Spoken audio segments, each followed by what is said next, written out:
할렐루야. 예, 참 좋으신 주님의 은총과 평화가 우리 가운데 늘 함께 계시기를 간절히 축원합니다. 주님께로부터 오는 평화. 이 평화가 이렇게 간절하고 이렇게 절실한 것인지를 이렇게 몸소리치게 깨닫게 될 날이 올 줄 몰랐습니다. 평화는 주님께로부터만 오는 겁니다. 주님이 지켜주시는 평화, 소중하고 간절하게 갈급하면서 주신 평화를 은혜 안에 기쁘게 누리며 살아갈 수 있는 우리가 되게 해달라고, 또 우리들이 걷는 곳마다 불화가 아니라 평화, 갈등이 아니라 화해가, 하나님 나라의 역사가 나타나는 그런 일들이 있게 해달라고 간절히 기도할 수 있고 소망할 수 있기를 간절히 바랍니다. 오늘 일독서 구약 본문, 우리 이 본문을 읽으면서 출애굽한 이스라엘 공동체의 뜨악한 이 불신앙의 모습을 우리 보게 됩니다. 온갖 은혜와 구원, 그것들을 아낌없이 베풀어 주신 하나님을 까마득히 잊은 것처럼 보이는 그들의 모습을 보면 신약시대에 갈라디아 교회를 향해서 절규했던 바울의 그 외침소리가 들리는 것 같습니다. 오늘 출애굽기 8절 말씀에도 그런 말이 나오는데 어찌 그렇게 속히 하나님의 은혜를 잊었느냐. 바울은 갈라디아 교회를 향해서 이렇게 말합니다. 여러분을 그리스도의 은혜 안으로 불러주신 분에게서 여러분이 그렇게 빨리 떠나 다른 복음으로 넘어가는 데는 나는 놀라지가 않을 수가 없습니다. 믿음 안에 든든히 서지 못하고 신앙에 매우 불성실했으며 하나님을 배신하는 배신으로 전락해버린 이스라엘 공동체, 아무리 봐도 한심해 보입니다. 그리고 그런 이들을 믿음의 본으로 당신의 백성의 본보기로 삼아주신 하나님이 도무지 이해가 되질 않습니다. 그런데 또 한편으로는 신앙의 길 위에서 비틀거리는 우리들의 모습이 그들과 닮아 있어 이스라엘을 보고 있노라며 마음이 애잔하고 안쓰러워집니다. 사람들은 보통 이 출애굽기 말씀을 읽을 때 출애굽했던 이스라엘 공동체의 그 여정, 가나안까지 나가는 이 여정을 굉장히 드라마틱하게 생각하곤 합니다. 하나님이 불같은 역사로 인도하셔서 아주 평안하게 지나간 것처럼 생각합니다. 하지만 오늘을 지나고 나면 당장 마실 물이 없어지고 먹을 것이 다 떨어질 수 있습니다. 언제 어떻게 될는지 아무것도 장담할 수 없는 정말 치명적인 위험들이 곳곳마다 도사리고 있습니다. 그런데도 이 힘겹고 위태로운 여정을 그들은 계속해야 합니다. 돌아갈 것이 없기 때문에. 그 와중에, 그런 여정을 계속하고 있던 와중에 하나님을 만나기 위해서 산 위로 올라가겠다고 했던 지도자 모세, 감감무소식입니다. 어떻게 된지 모르겠습니다. 그리고 지도자는 실종되었고 하나님은 보이지 않고 말씀도 들리지가 않니 사람들 안에 불안한 마음이 일어나기 시작했습니다. 그리고 그 불안감은 어느새 두려움의 광기가 되어서 군중들을 삼키기 시작했습니다. 자신들을 이끌어줄 무언가가 필요했던 사람들, 막연하고 불안해서 견딜 수 없었던 그들이 아론을 찾아갔습니다. 그래서 그 아론을 부추겨 뭘 만들었죠? 금송아지를 만들게 했습니다. 하지만 여러분, 이 장면을 보시면서 섣불리 그들이 하나님을 배신하고 아주 흉측한 우상을 만들었다, 이렇게 속단하지 마십시오. 왜냐하면 그들이 이 신상을 만든 다음에 이렇게 말합니다. 이 신이 너희를 이집트 땅에서 이끌어낸 너희의 신이다. 그들은 하나님이 자신들을 구원하신 걸 목격했어요. 그러니까 이 신은 하나님이다라는 말을 하는 거예요.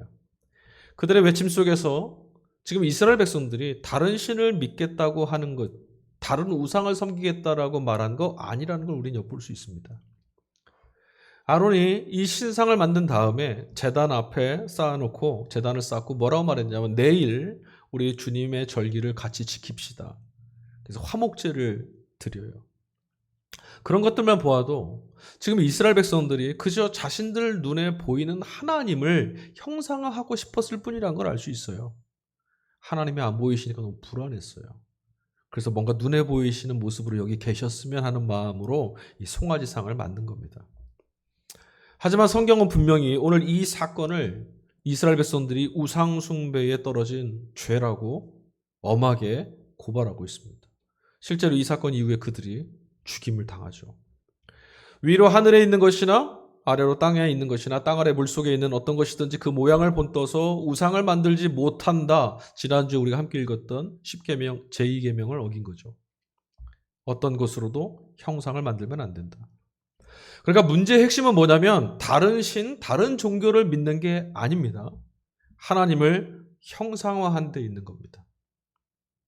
왜 성경은 이런 것을 하나님을 불신하는 아주 중차대한 신앙의 불신이라고 죄라고 다루고 있는 걸까요? 또 왜 우리는 하나님을 자꾸 형상화하려고 하는 유혹에 떨어지고 말까요? 하나님이 형상화하는 게 다른 데 있지 않습니다. 하나님이 지금 나와 함께 계신다는 뭔가 증거를 보고 싶습니다. 하나님의 손길이 이런 겁니다라는 걸 좀 만나고 싶습니다. 붙잡을 만한 뭐가 필요합니다. 이게 형상화입니다. 우리는 늘상 눈으로 모든 것들을 확인하고 발견하고 또 이것들로 증거 삼는 걸 원합니다. 우리가 얻는 정보의 대부분 눈으로 보는 거죠. 하다못해 여러분 사랑조차도 우리는 눈으로 확인하지 못하면 불안해합니다. 실제로 그렇죠? 예전에도 한번 설교 때 말씀드렸지만 연인들 간에 주로 하는 말들이 뭔지 아시죠? 오빠 나 사랑해? 자기 나 사랑해? 계속 물어봐요. 예물이라던가 예식을 통해서 서약의 확실성을 보장받고 싶어하는 게 우리예요. 말로는 도대체 안 돼요. 뭔가를 좀 보여달라는 거죠. 이런 우리의 본성은 신앙의 자리에서도 여전히 고스란히 작동합니다. 하나님 믿고 신앙생활하는 천국을 향해 걸어가는 우리들의 걸음에도 눈으로서 모든 걸 확인하고 싶어하는 이 마음이 작동한다는 거예요. 이게 우리예요, 우리. 여러분 우리 성경을 읽을 때 어떻습니까? 하늘에서 만나가 내린다거나 놀라운 방식으로 홍해를 건넌다거나 또 기적과 이적을 통해서 성이 무너진다거나 앞서 말씀드렸던 것처럼 드라마틱하고 어떤 스펙타클한 어떤 장면, 사건 우리 성경을 읽을 때마다 그런 것들에만 시선을 뺏깁니다. 그런 장면을 볼 때 하나님이 역시 역사하셨어. 하나님 여기 계시는 거야 라고 확인하려고 하는 거죠. 마실 물이 없고 먹을 것 떨어지는 광야를 횡단하고 있을 때 하나님이 안 계신 것처럼 보이잖아요. 그리고 오늘도 하나님의 구원을 우리는 그런 방식으로 보고 싶어 합니다. 그리고 그렇게 볼 수만 있다면, 그렇게 경험할 수만 있다면 하나님을 내가 더 잘 믿을 수 있을 것 같다라고 말하기도 합니다. 하지만 여러분 하나님의 구원이라는 것은 언제나 그리고 누구에게나 보편적으로 드러나는 것은 아닙니다. 말이 좀 어렵죠? 성경에서 보면 읽게 되는 이 수많은 기적과 이적 사건들 있지 않습니까? 오늘 이제 출애굽기 여정으로 따라가고 있는데 출애굽기에 나타난 놀라운 사건들 있잖아요. 이것들은요. 사실은 모두가 발견했던 게 아닙니다. 성서 기자들이 남다른 영적인 감수성과 통찰을 통해서 포착하고 발견한 사건들이에요. 이거야말로 하나님의 구원이다. 하나님이 우리와 함께 계신다는 분명한 증거 아니겠느냐 발견한 거예요. 자, 출애굽기 말씀 안에 한번 보세요. 많은 사람들이 애굽에서 지금 탈출한 이 사람들이 대부분 다 어떻게 했냐면 현실만 보고 있습니다. 그런데 모세는 하나님의 구원만 보고 있어요. 사람들 눈에는 광야는 어떻게 보였습니까? 마실 게 없고 먹을 게 없고 굶어 죽게 생긴 그런 현실일 뿐이에요. 그렇지 않습니까? 그런데 모세에게는 어떻게 보였냐? 광야 속에 아무것도 보이지 않는 곳에 길이 보였고 아무것도 마실 것 없는 바위 틈사이에 물이 터져나올 것을 그렇게 행하실 하나님을 보고 있었어요. 그러니까 모세가 봤던 모든 것들은 뭐냐면 다른 사람들은 이제 죽게 생겼다는 이유를 발견하고 찾고 있었는데 모세는 하나님이 이곳에서 우리를 어떻게 구원하실까? 이것만 보였다라는 거죠. 더 쉽게 말씀드려 볼게요. 자, 이제 곧 추수감사절이 찾아올 겁니다. 올해 추수감사절이 몇째 주인지 아세요? 추수감사절은 매해 11월 셋째 주일입니다. 그러니까 11월 19일이에요. 자, 추수감사절을 맞게 되면 하나님 백성들은 그날 무엇을 고백할까요?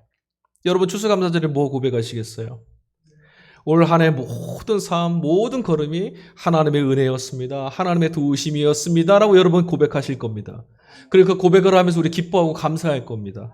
마땅하죠? 우리 눈에는 마땅한 일입니다. 당연한 일입니다. 그런데 여러분 우리가 하나님 은혜입니다라고 말하고 감동하고 감격하는 이런 것들도 이 교회 문을 열고 나가서 마주하는 세상 사람들의 눈에 볼 때는 그저 우연일 수밖에 없습니다.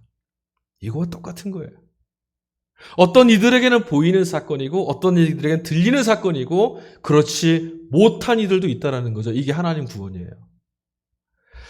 예수님은 하나님을 어떤 분으로 소개하셨죠? 하나님은 영이시니 하나님을 영이시다라고 가르쳐 주셨어요. 하나님이 영이시다란 말씀, 영은 눈에 볼 수 있습니까? 없습니까? 없습니다. 농담으로 한번 말씀드려볼까요? 영을 내 눈으로 보고 있다는 얘기는 나는 영적인 존재가 됐다는 얘기예요. 육에서 벗어났다는 얘기죠. 육에서 벗어난 건 어떻게 된 거죠? 죽은 거예요. 여러분, 만약에 여러분이 밤에 잠자리 드셨는데 한잠 자다가 잠이 부스럭 깼습니다. 근데 저 침대만 저 먼발치쯤에 뭔가 서 있습니다. 까만 옷을 입고 까만 갓을 쓰고 입은 쭉 찢어졌는데 얼굴은 창백한 누군가가 책을 하나 들고 서서 날 내려보고 있습니다. 누굴까요? 그거 보이면 안 됩니다. 그게 보였다는 얘기는 뭐죠? 난 지금 죽었다는 얘기예요. 똑같은 말이에요. 영이신 하나님을 육의 눈으로 갖고 있는 우리는 볼 수 없어요. 하나님은 그래서 믿음으로만 인식하고 경험하고 만날 수 있는 겁니다. 그래, 하나님 이렇게 생기셨어요? 나 봤어요. 큰일 날 얘기입니다.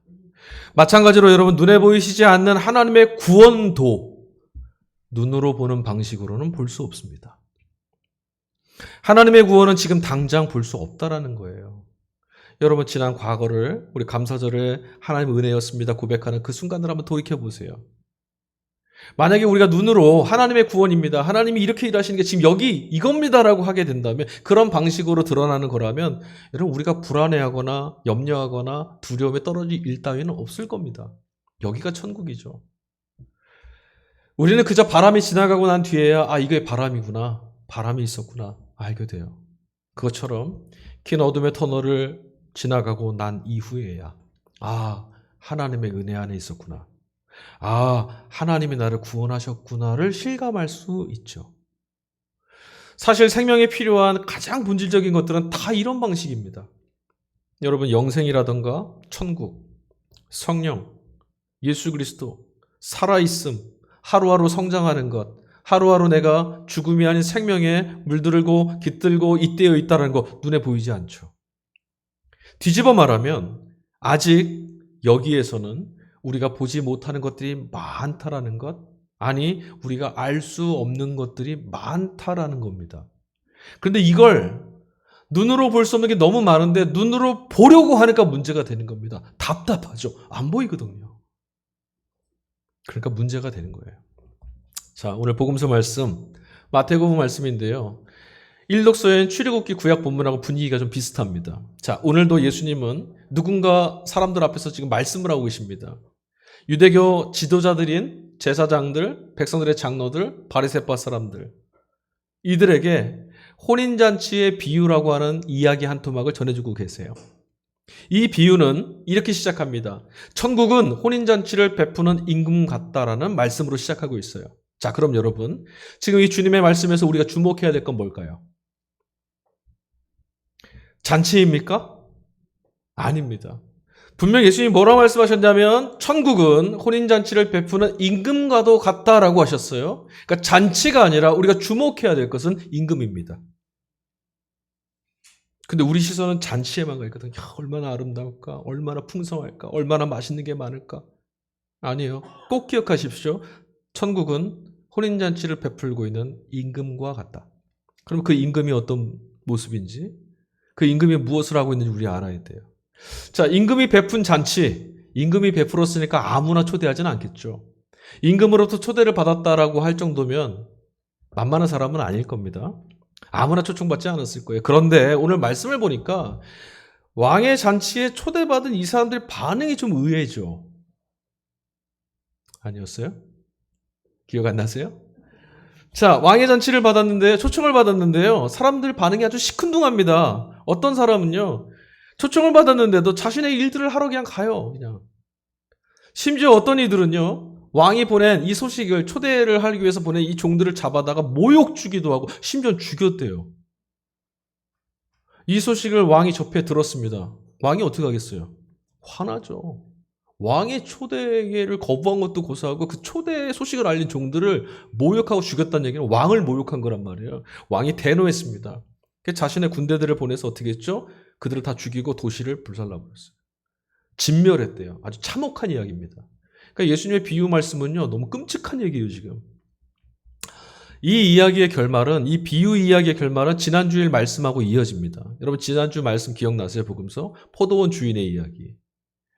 포도원 주인의 이야기를 통해서 예수님이 무슨 말씀을 하셨냐면 이와 같이 하나님 나라를 빼앗기는 자들도 있다라고 말씀하셨어요. 오늘 말씀에서는 애당초에 초대를 받았던 이들이 스스로 초청을 거절했죠. 이것만 빼고는 잔치에서 쫓겨난 사람이 있다라는 점에서는 똑같은 말씀이에요. 잔치에서 쫓겨났습니다. 자, 잔치에 초청을 받았지만 이를 거절했던 사람들은 누굴까요?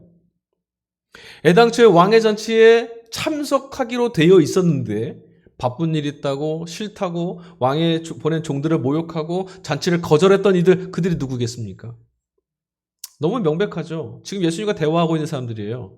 하나님 백성이라고 자처하면서도 하나님의 아들이신 그리스도이신 예수님을 거부했던 유대교 종교 지도자들, 엘리트 집단, 그들을 말하는 겁니다. 대제사장들, 바리새파 사람들, 이런 사람들, 백성의 장로들. 그들은 모두 다 예수님을 거절했던 사람들이에요. 그렇죠?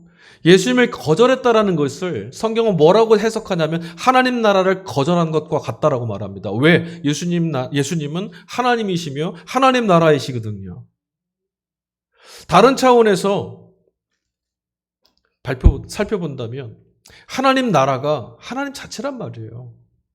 그 하나님을 부정했다는 건 뭐냐면 하나님이 보내신 예수를 부인했다는 것 같기 때문에 이 사람들은 하나님 나라를 대망하고 있다라고 하지만 하나님의 나라를 정작 거절하는 사람들이구나라고 할 수 있어요.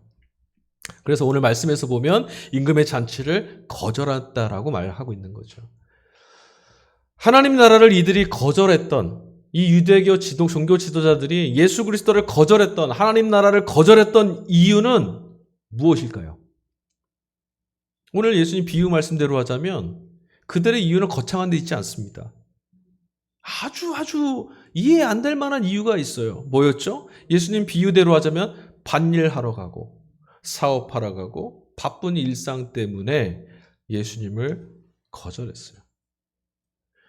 우리들 눈으로 보면 아니 어떻게 이런 것들 때문에 하나님 나라를 거절할 수 있는가? 아니 어떻게 이런 일 때문에 예수 그리스도를 거부할 수 있다는 말인가? 납득이 안 되죠. 답답하시죠. 마치 오늘 1독서 본문에서 봤던 출애굽 공동체랑 똑같아요. 어떻게 하나님 은혜를 잊은 채 송아지 따위를 만들어낼 수 있느냐 말이죠. 하지만 여러분, 왕의 잔치를 거절했던 이들의 사유, 이런 것들이 결코 아무 쓸모없거나 별 볼 일 없는 아주 작은 일들이라고 치부하면 안 됩니다. 실제로는요, 저와 여러분의 삶은 늘상 이런 일들도 가득 차 있습니다. 그리고 사실 이런 일들이 우리들의 인생입니다. 반일해야 되고요. 주님의 말씀은 지금 이런 일 따위 쓸모없는 거야. 그런 거 하지 마. 교회에 앉아 있어. 이거 아니에요. 주님의 말씀은 뭐냐면 이보다 훨씬 더 중요한 사건 앞에 지금 서 있다라는 거죠, 우리가. 아주 긴급하고 아주 절체절명의 어떤 사건 앞에 우리가 지금 서 있다는 거, 이걸 좀 보라는 거예요. 자, 오늘 말씀은 우리가 같이 읽는 성경 말씀은 누구에게 읽혀지기 위한 말씀이죠? 누구에게 읽혀지는 말씀입니까? 자, 궁극적으로 오늘 함께 읽은 성서회가 이 모든 말씀은 누가 읽으라고 지금 우리에게 주어진 겁니까? 제가 지금 질문하면서 답을 말했습니다. 우리에게. 우리가 읽었잖아요, 지금. 오늘 분명 이 말씀은 우리들을 위해서 주어졌습니다. 물론 제1독자들은 우리가 아니죠. 유대인들이었겠죠. 하지만 여러분, 우리가 이런 말씀들을 읽을 때 우리 마음이 어떻게 작동하는지를 한번 잘 들여다봤으면 좋겠어요. 우리는 이 복음서 말씀을 읽으면서도 우리의 본성은 나 자신은 이미 잔치 안에 들어와 있는 사람이다라고 생각해요. 그렇지 않으셨습니까? 나는 잔치에 들어와 있는 사람이라 생각하고 주님의 말씀을 들으니 초대를 거부했던 이들을 보면서 어떻게 너는 그럴 수 있느냐 생각이 듭니다. 예복을 입지 않아 쫓겨난 사람들을 보면서 야, 어떻게 저 따위로 잔치를 준비하지? 어떻게 저렇게 할 수가 있지? 한심하네. 핀잔 주고 싶습니다. 또 예복을 입지 못해서 쫓겨난 그 사람들을 보면서 그 어떤 사람을 보면서 우리 이런 생각하죠. 나는 저렇게 하지 말아야겠다. 나는 열심히 신앙생활하고 거룩한 생활을 다해서 하나님 백성들답게 살아야겠다. 혹은 반대로 이 말씀을 읽으면서 어쩌면 나도 쫓겨날지도 모른다. 이런 두려움에 사로잡히기도 합니다. 하지만 여러분 이렇게 우리가 읽는다면 주님의 말씀을 완전히 잘못 읽은 겁니다. 애당초에 이 잔치에 초대받은 사람들, 그들은 이 잔치에 초대받을 수 있는 이들이 아니었습니다. 자, 10절 말씀. 종들은 큰 길로 나가서 악한 사람이나 선한 사람이나 만나는 대로 다 데려왔다. 누굴 데려왔어요? 큰 길로 나가서 착한 사람입니까? 큰 길로 나가서 유대교인들이었습니까? 큰 길로 나가서 이스라엘 사람들이었습니까? 큰 길로 나가서 악한 사람들이나 선한 사람들이나 만나는 대로 다 데리고 왔다. 그러니 여러분, 나는 저 사람만큼 부자가 아닌데, 나는 어떤 사람처럼 세련되어 있지 않은데, 나는 어떤 사람처럼 신앙생활을 오래 하지 않았는데, 나는 어떤 사람처럼 그닥 선하지 않은데, 주눅 들지 마십시오. 예복을 입지 않았다고 가두고 박해하는 임금의 모습을 읽으면서 야, 나 정말 열심히 신앙생활을 해야 되는구나. 나 정말 열심히 해야 되겠구나. 나 정말 부지런해야겠구나. 조급해하실 필요도 없습니다. 단적으로 말씀드리겠습니다. 하나님은 우리에게 그런 것들을 요구하시지 않습니다. 제가 이렇게 설교를 하면 도대체 신앙생활을 하라는 거랍니까? 말하는 말씀입니까? 생각하실 수 있어요. 저는 하나님 얘기를 하고 있는 거예요. 예복을 입는다라는 건 뭔가를 성실하게 준비하거나 더 열심히 살거나 더 근면하게 하거나 더 착한 사람이 되는 것을 요구하는 게 아닙니다. 여러분, 예복이 뭐죠? 예복이 뭡니까? 말 그대로 잔치에 걸맞는 이 옷이에요, 옷. 잔치 갈 때 입는 옷. 자, 이렇게 한번 생각해 보죠. 잔치의 부름을 받고 평상시에 입던 옷을 벗어버리고 예복으로 갈아입었던 사람들을 한번 생각해 보십시오. 그 사람들은 왜 옷을 갈아입었을까요? 말해보세요. 다 아는 거예요.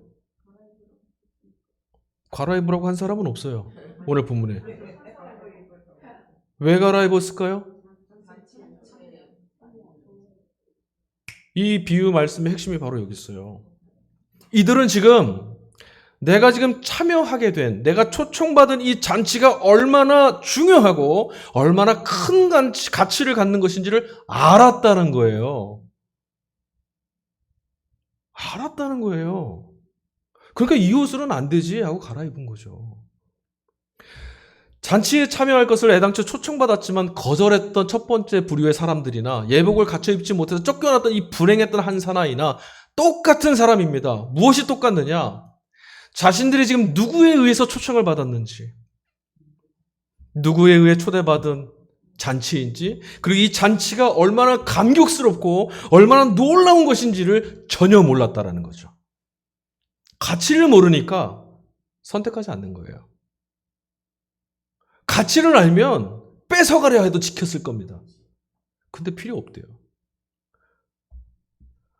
잔치에 초대받게 되는 건 누구에게 달려있는 일입니까? 내가 지금 잔치에 초대를 받았습니다. 이거 누구에게 달려있는 거예요? 왕에게 달려있어요, 여러분. 이거 전적으로 임금에게 달려있는 일입니다. 내가 참여하고 싶다고 해서 갈 수 있는 것도 아닙니다. 나는 이 정도 되는 사람이야. 이것 가지고 마땅히 난 참여할 수 있겠지? 못 갑니다. 사람들로부터 인정받는 사람, 사람들로부터 평판이 좋고 저 사람 정도면이라고 아무리 인정해도 못 들어갑니다. 왕이 초대한 사람만 들어갈 수 있습니다. 왕의 배타적 선택에 달려있는 거예요. 왜 저 사람을요? 저 악한 사람을 왜요? 우리는 할 말이 없습니다. 왕이 선택하면 들어갈 수 있습니다. 자, 이렇게 한번 생각해 볼까요, 여러분? 오늘을 살아가는 우리들에게는 지난주 말씀하고 이어집니다. 절대적이라든지 절대적인 것, 이런 것들은 다 실종됐어요. 오늘 시대는 그런 거 없어요. 모든 것들이 그냥 해도 그만이고 안 해도 그만입니다. 나 하고 싶은 대로 하는 선택의 문제만 우리에게 주어져 있어요. 우리 다 그렇게 살아가고 있어요. 왜 그걸 선택하셨습니까? 그냥 내가 하고 싶어서요. 왜 그렇게 안 하셨습니까? 싫어서요. 마땅히라고 하는 기준이 우리에게는 없어요. 오늘 시대는 그런 게 없습니다. 그러다 보니까 무슨 폐해가 생겼냐? 하나님이 아니시게 돼버렸어요. 보십시오. 지금 우리들이 믿고 있는 하나님은 어떤 분입니까? 하나님은 그저 저 멀찌감치 좀 계셔서 우리에게 그냥 복 내려주시고 위태로운 순간 되면 좀 구원해 내주시고 이 다음에 천국 가서 좀 만나 뵙는 분으로 계시기만 하면 돼요. 지난주 말씀처럼 일상의 선택과 살아가는 우리의 순간순간의 일들 가운데 하라, 하지 마라 이 순종을 강요하시는 하나님 너무 귀찮은 존재가 돼버리지 말았죠. 귀찮아요. 왜 굳이 그렇게 해야 됩니까? 여러분 하나님이 아니셔도 우리 직장 다닐 수 있습니다. 하나님 아니어도 사고 싶은 거 살 수 있습니다. 하나님 계시지 않아도 하고 싶은 거 할 수 있습니다. 하나님 계시지 않아도 일상을 살아가는데 부족함이 전혀 없다고 생각하고 있습니다. 우리 그렇게 살아왔습니다. 하나님 계시지 않아도 불편한 거 하나도 없었잖아요. 하나님 음성을 듣지 못하고 하나님 계심이 하나님 역사가 눈에 보이지 않아도 그냥 살았잖아요. 잔치에 가지 않아도 여전히 할 일이 많고 잔치에 가지 않아도 여전히 기쁜 일이 많다고 생각하고 있으니까 잔치를 가지 않는 것과 같습니다. 이게 오늘 우리들의 문제인 거죠. 어떻게 하다가 이렇게까지 떨어졌을까요? 이 근본적인 이유가 뭘까요? 우리 여기에 답해야 됩니다. 여러분 하나님께서 우리에게 바라시는 소망이 있습니다. 하지만 하나님 당신만을 위해서 하나님 자신을 위해서 우리가 해드릴 수 있는 일이란 사실 없습니다. 우리가 뭘 해서 하나님을 위한 일을 할 수 있겠습니까? 만일 그렇다면 하나님은요 전능하신 분이 아니에요. 만일 그렇다면 하나님은 충만하신 하나님도 아닙니다. 하나님의 능력이 없으시거나 부족함이 있어서 우리의 도움을 필요로 하시는 분은 결코 아니잖아요. 하나님이 우리에게 그리고 하나님이 오늘 교회에게 바라시는 것 이게 도대체 뭘까요? 여러분 하나님께서 저와 여러분 같은 사람들에게 너에게 라고 하시면서 바라시는 게 뭐겠어요? 아주 이걸 이해하기 쉬운 방법이 있어요. 자 보세요. 하나님이 지금 물과 공기와 햇볕 모든 것들을 아낌없이 쉼없이 주시고 계시죠? 여기에 질문해 보면 돼요. 왜 주실까요? 하나님의 복된 자녀로 죽음의 위협 앞에서 무너지거나 흔들림 없이 비굴해지지 않고 하나님이 주신 생명을 풍성히 누리며 살아가라고. 전제 조건이 뭐냐면 하나님의 자녀로서. 노예가 아니라 하나님 백성으로. 그래서 여러분 하나님 나라는 업적을 쌓거나 선행을 쌓거나 깨달음이 있어야만 닿을 수 있는 이교도들의 천국과는 완전히 다른 나라예요. 근데 지금 우리는 하나님 나라를 이교도들이 말하는 그런 내세 정도로 생각하고 있어요. 하나님 나라는 예수 그리스도의 복음의 나라입니다. 하나님 나라는 예수 그리스도를 통한 하나님의 위로와 안식의 나라입니다. 하나님 나라는 예수 그리스도를 통해서 드러난 위로와 평화, 영원한 생명의 나라입니다. 이게 전부입니다. 하지만 왜 성경이 예수 그리스도가 복음이고 왜 예수 그리스도가 하나님 나라라고 말하고 있는지 왜 그리스도 안에만 영생과 구원이 있다고 말하는 것인지를 우리는 미처 실감하지 못하고 있습니다. 다시 말하면 이 사실을 모르는 분은 한 분도 없습니다. 다 압니다. 근데 정보로 알고 있다는 거죠. 이게 실감이 나야 그렇구나가 되는데 여러분 왜 예수님만이 구원이십니까? 왜 복음서 기자들은 예수 그리스도가 하나님 나라라고 했을까요? 여러분 교회는 종말에 임할 하나님 나라를 기다리고 있는 종말 공동체죠. 맞죠? 우리 종말을 기다리고 있습니다. 종말이 없다면 기독교가 아닙니다. 하지만 정작 실질적으로 종말에 임할 그 나라가 어떤 나라일까? 그 나라는 우리가 어떻게 경험해야 되는가? 우리 되게 모호하고 막연해요. 종말에 임할 하나님 나라 여러분에게 선명합니까? 선명하지 않아요, 우리. 성령은 어떤 분이십니까? 성령은 어떤 기운이나 현상이나 능력 이런 거 아니라고 우린 다 알고 있어요. 성령은 삼위의 하나님이세요. 그런데 성령이 어떤 분인지 어떤 것이 성령을 경험하고 어떤 것이 성령을 체험하고 어떤 것이 성령을 만나는 것인지는 모호합니다. 말을 못하겠어요. 모르니까. 막연합니다. 모르겠습니다. 그러니까 신앙인으로서 오늘을 살아가는 것이 자꾸만 지루해지고 타성에 떨어지는 겁니다. 이게 솔직한 겁니다. 몰라서. 무언가 더 자극적이고 감각적인 것에 관심이 돌아갈 수밖에 없죠. 눈물이 펑펑 쏟아지거나 깔깔깔 웃음이 터져나오는 어떤 일들에 자꾸 관심이. 왜? 그래야만 내가 좀 살아있음을 확인하니까요. 게다가 여러분, 우리가 살아가는 세상살이가 느긋하게 걸어갈 수 없을 만큼 얼마나 치열하고 매섭습니까?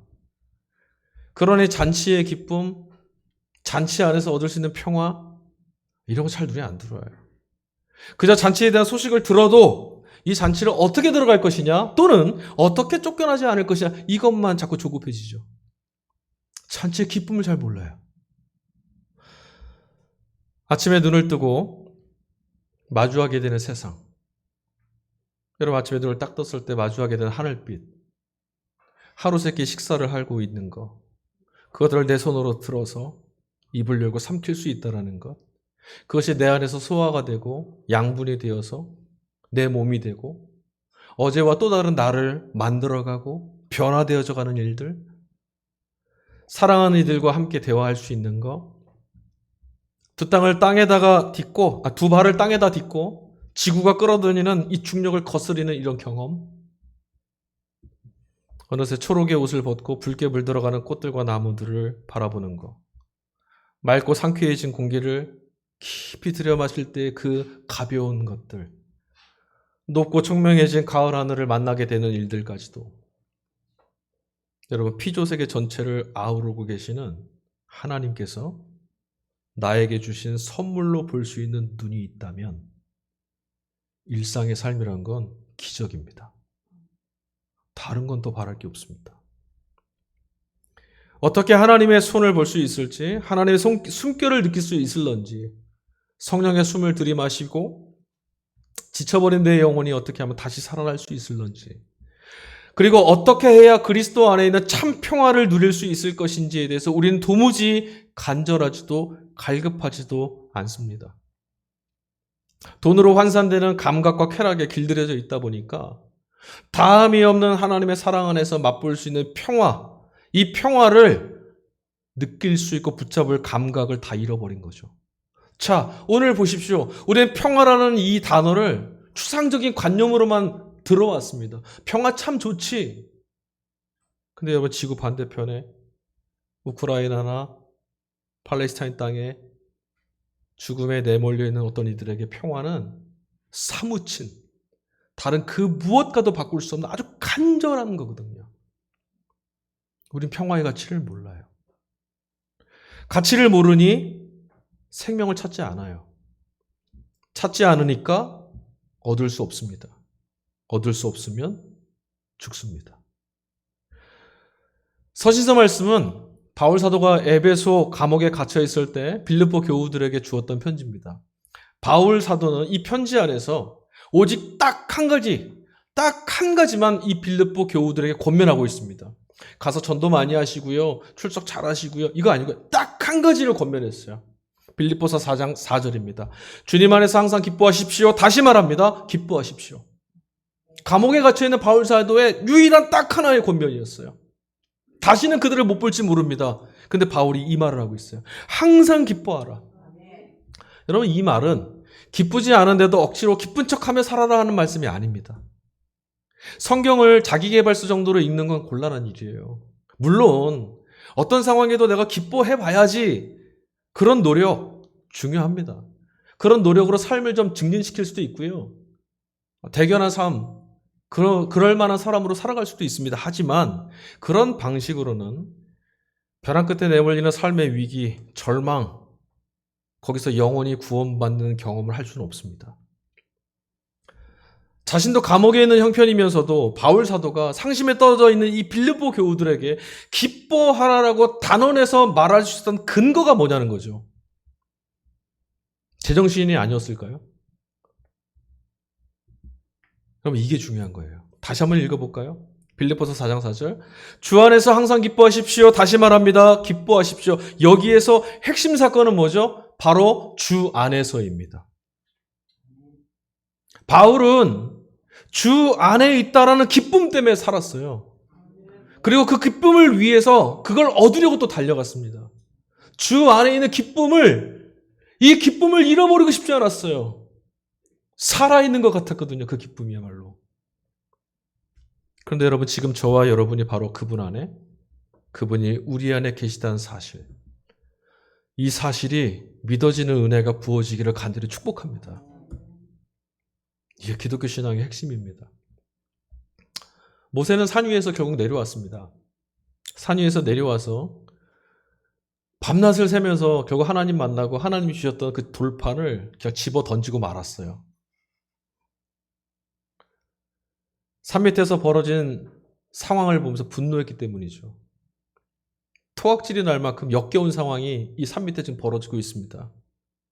모세가 보았을 때 이런 이들에게, 이런 상황에, 이런 시대에 거룩한 하나님의 말씀은 과분해 보였습니다. 당장이라도 하나님의 진노가 임하고 하나님의 심판이 여기 떨어졌으면 좋겠습니다. 하지만 모세는 그러지 않았습니다. 모세는 자신들의 조상인 아브라함과 이삭과 야곱과 언약을 맺으셨던 하나님을 기억해냈고 하나님께도 이 말씀을 드렸습니다. 적과 꿀이 흐르는 땅을 영원한 유산으로 주시기 위해서 히브리 노예들을 찾아오셨고 그를 초대해내고 구원해내셨을 뿐만 아니라 오늘도 이 지경으로 떨어져 있는 그들을 포기하지 않고 이끌어 가시는 그 하나님 말이죠.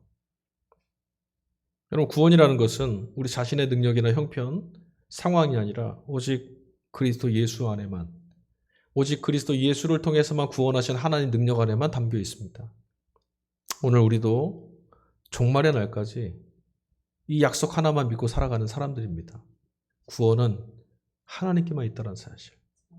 하나님이 우리를 구원하시니 안전하다라는 것.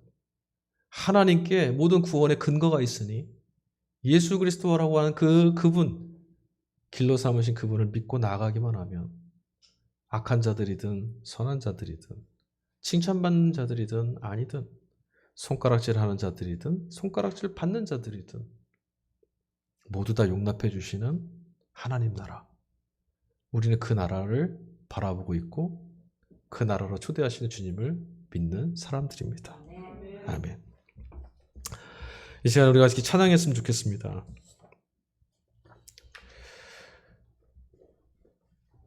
오늘 함께 말씀을 나눴던 것처럼 참으로 귀한 건 주님 안에만 있다는 사실을 우리 붙잡았으면 좋겠습니다. 평화, 삶이 무너지고 삼켜지지 않고 깨지지 않도록 지켜주시는 힘. 우리는 이게 없다고, 저게 없다고, 불량품 같다고, 뽑기 잘못한 것 같다고, 망한 것 같다라고 하는데 주님이 지켜주셔서 지금 살고 있습니다. 이 모든 평화를 이루시는 분은 주님이십니다. 그래서 우리 이렇게 찬양했으면 좋겠어요. 주님은 평화입니다. 주님은 참 평화이십니다. 함께 찬양하겠습니다.